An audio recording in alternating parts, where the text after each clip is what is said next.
Bismillahirrahmanirrahim. Assalamu alaikum. This is Shahid Raza, Assistant Professor, University of Education, Multan Campus. Welcome to my YouTube channel.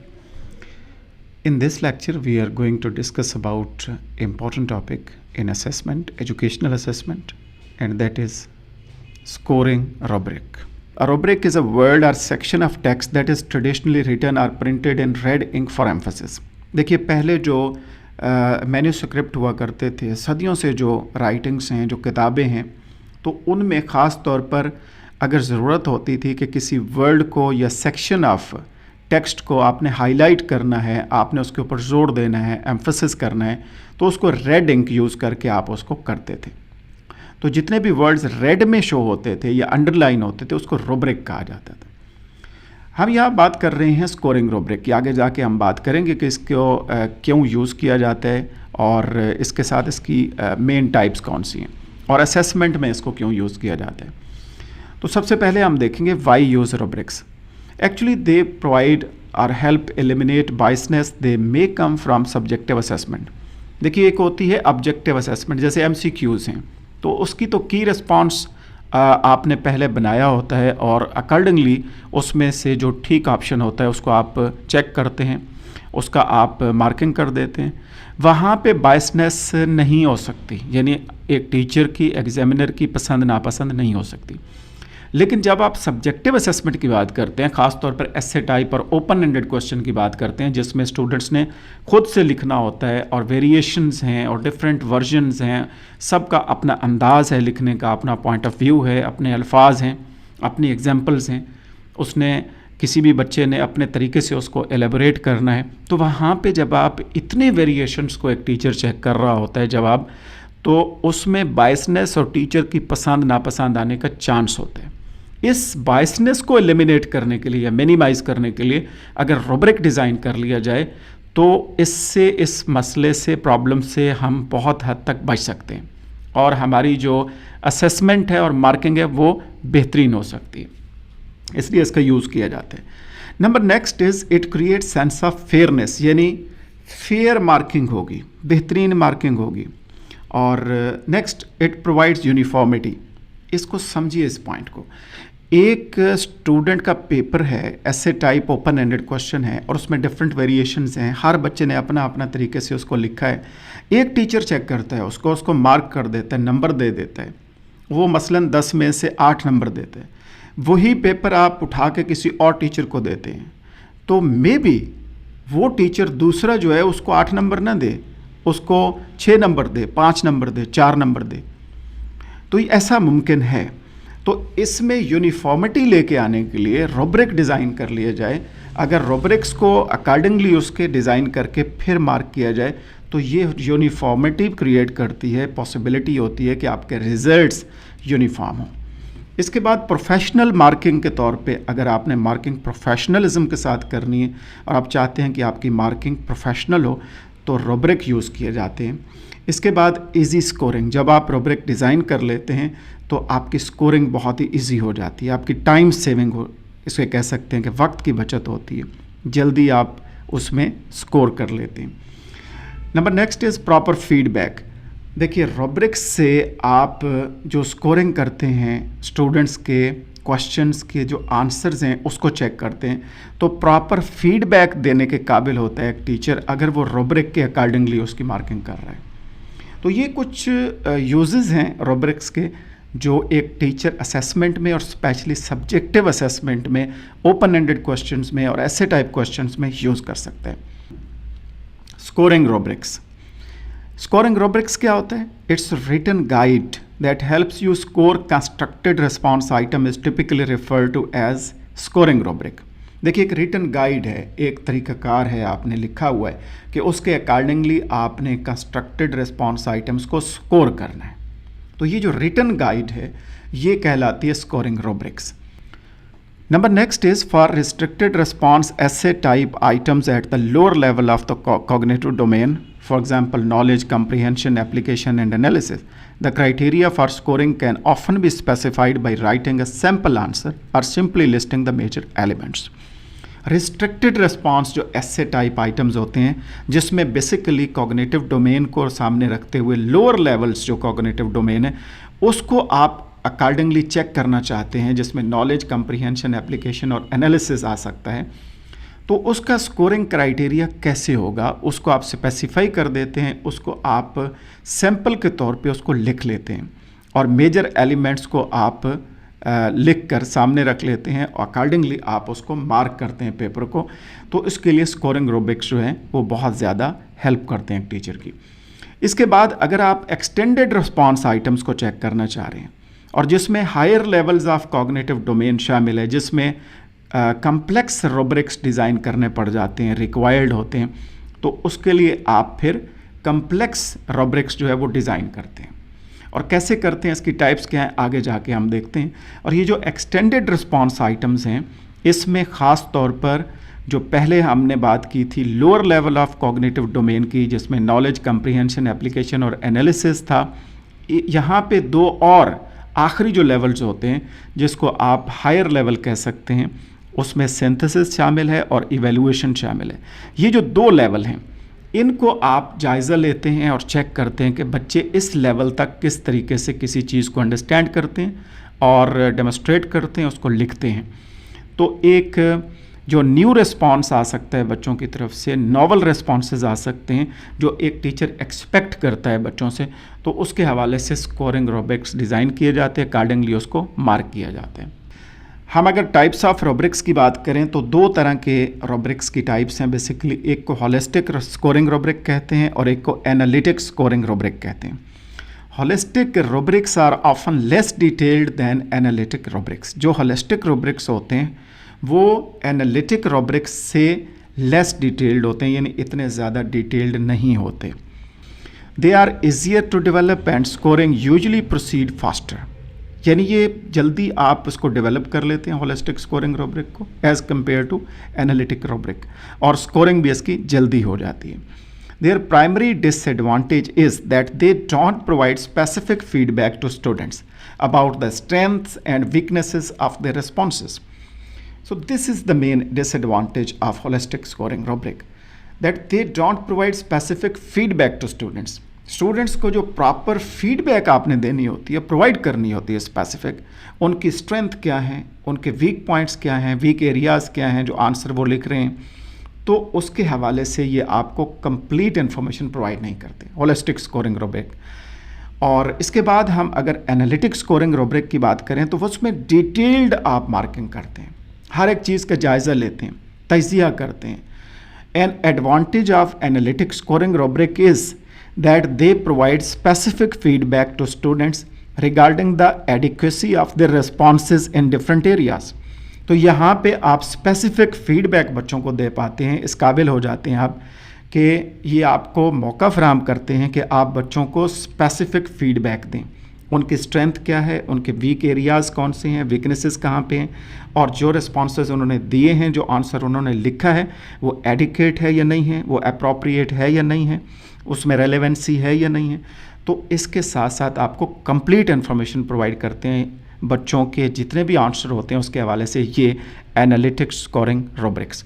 देखिए यहाँ पे हम एक example आपके सामने मैं पेश कर रहा हूँ होलिस्टिक स्कोरिंग रूब्रिक की। 5 पॉइंट आइटम है, ये ऐसे टाइप एक आइटम है जो आप क्वेश्चन पूछते हैं पेपर में ओपन एंडेड, जिसमें देखिए यहाँ पे लिखा गया है एजुकेशनल साइकोलॉजी के हवाले से एक सवाल है, फर्स्ट चैप्टर में ही है।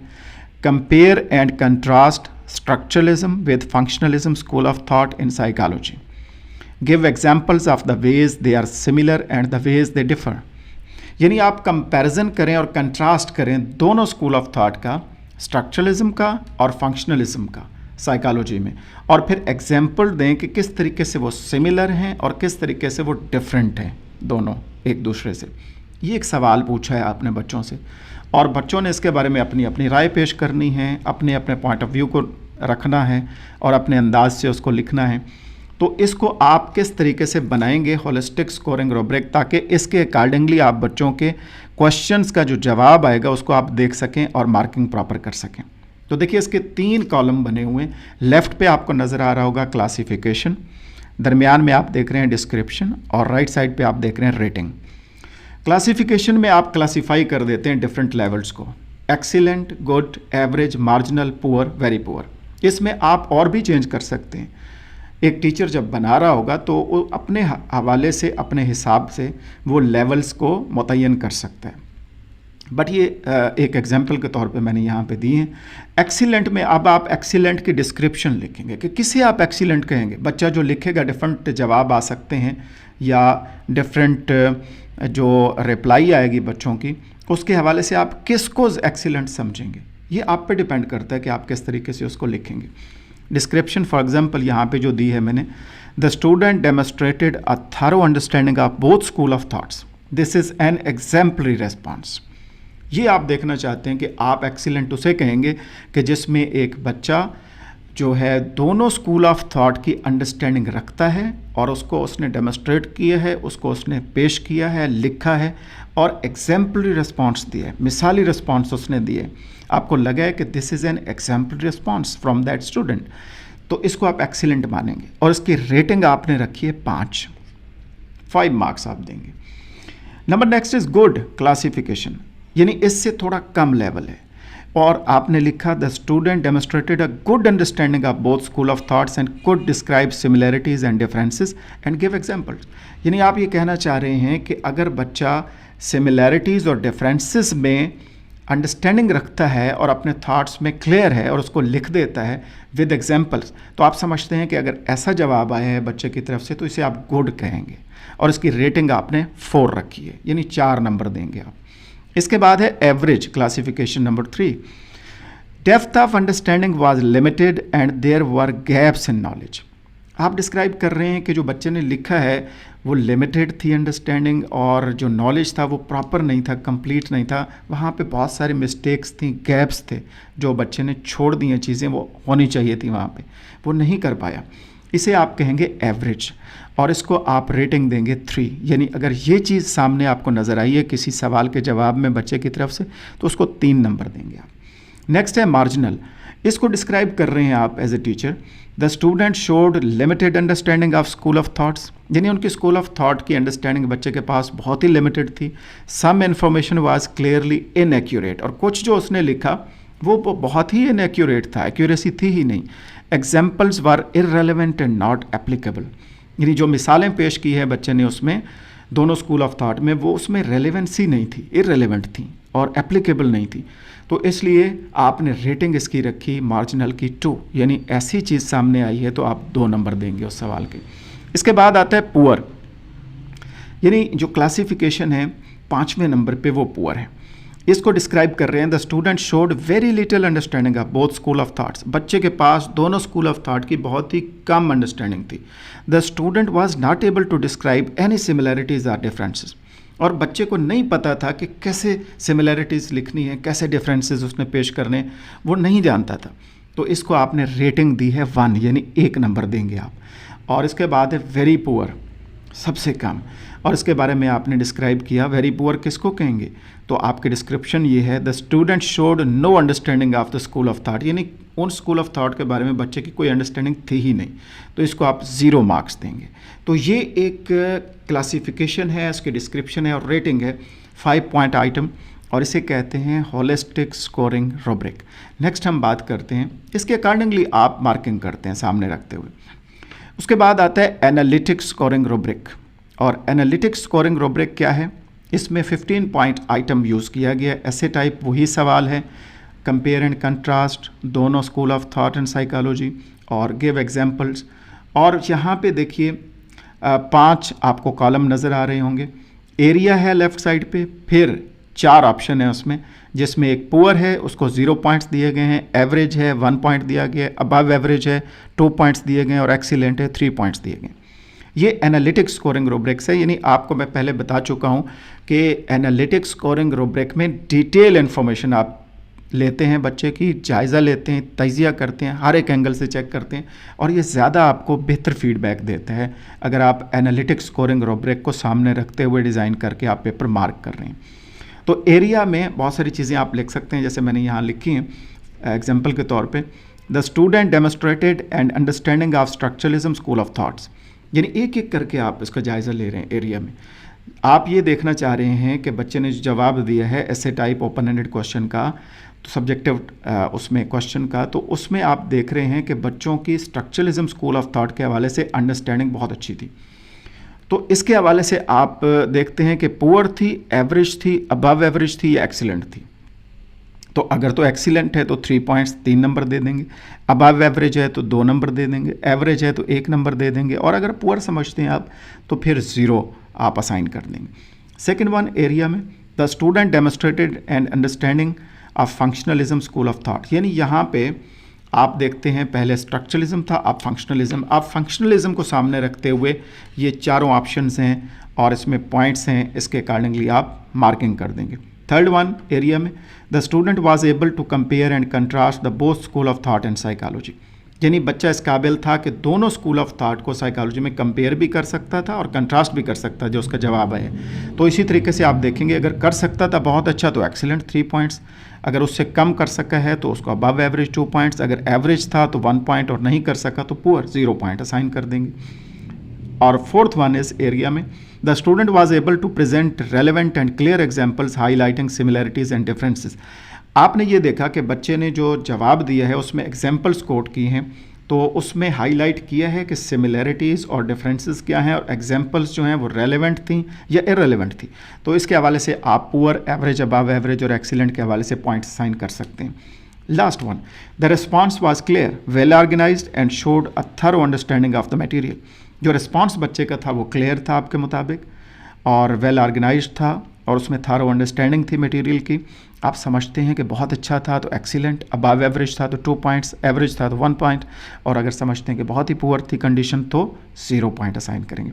अब यहाँ पे एक काम करना है, आखिर में आपने नीचे आप देख पा रहे हैं total number of points awarded.